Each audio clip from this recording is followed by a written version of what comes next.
let's read Annie Dreams of Biryani. You haven't had biryani yet?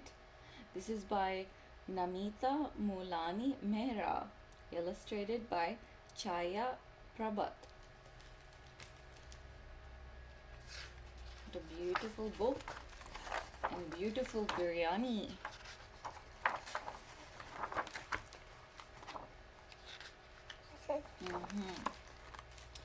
In the heart of little India sat an old cafe with an oldish owner and an even older street.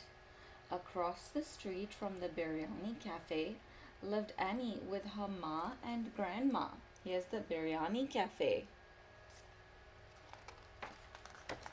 From her kitchen window, Annie watched her bustling neighborhood with its spicy smells and colorful crowds.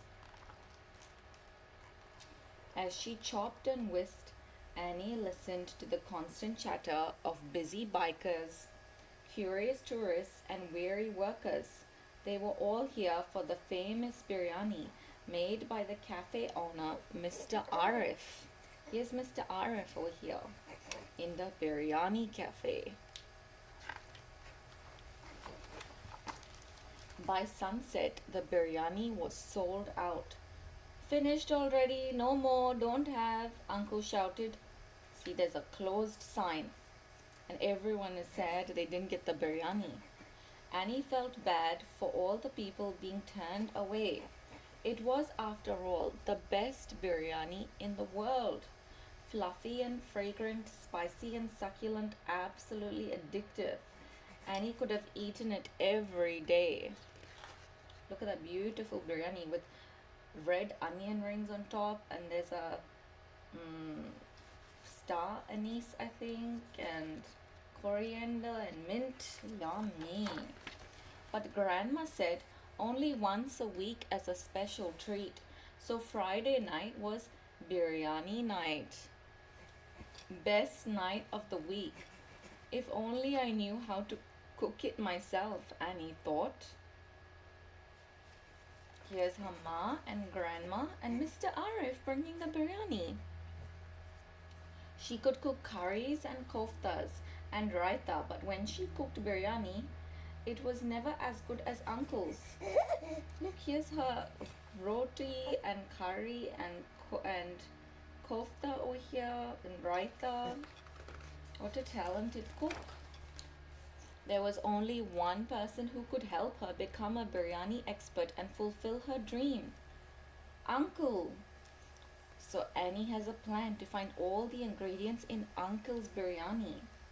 Here Annie is at the dreaming about having Annie's cafe instead of a Uncle's cafe.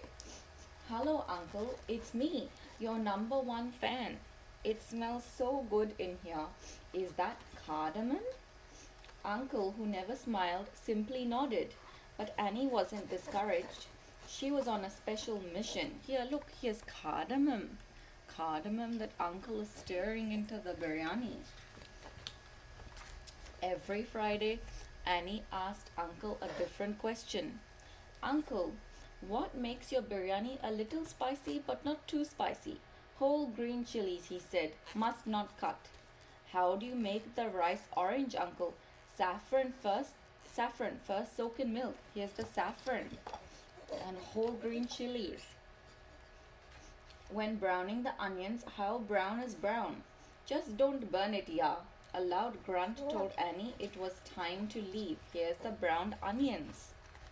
Annie dashed home to write in her journal. The aroma of spices swirled around her, transporting her to magical places as she tries to piece together Uncle's secret recipe.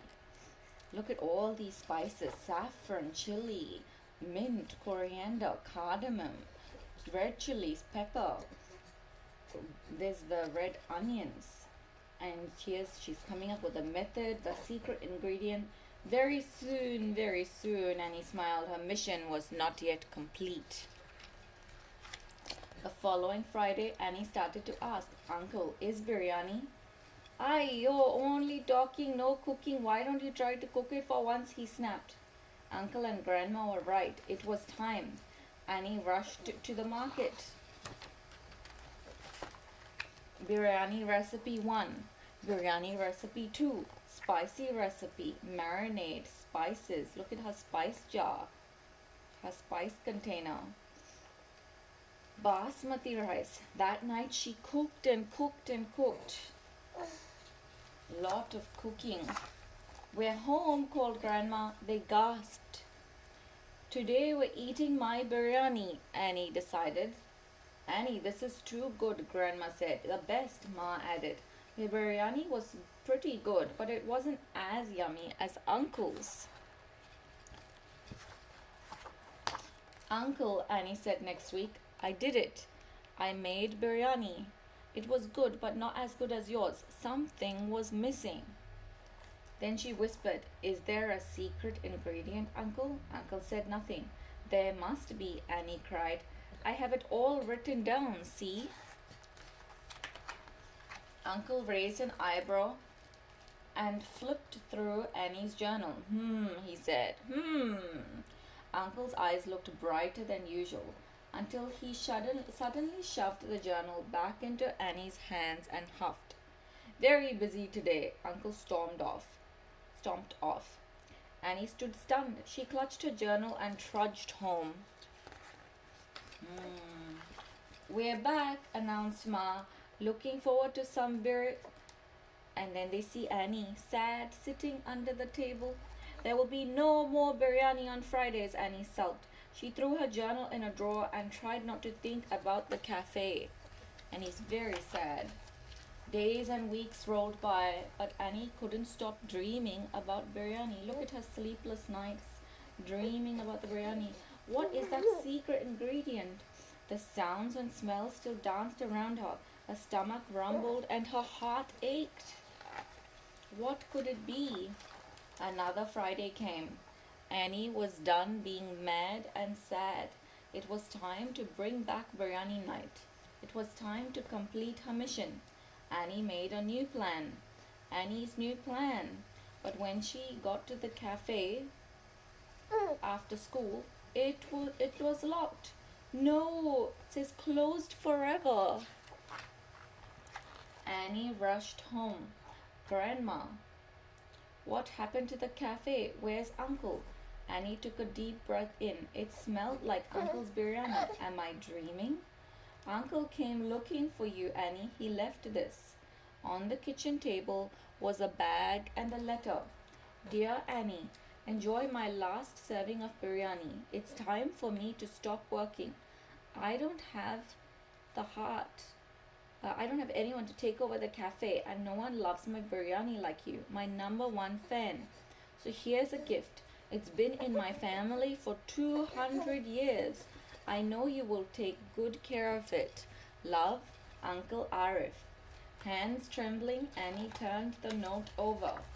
Secret recipe for the best biryani in the world. Her dream come true. Annie's so happy with her biryani and her ma and grandma. And there we have some information about the taste of biryani, which one day you will eat too.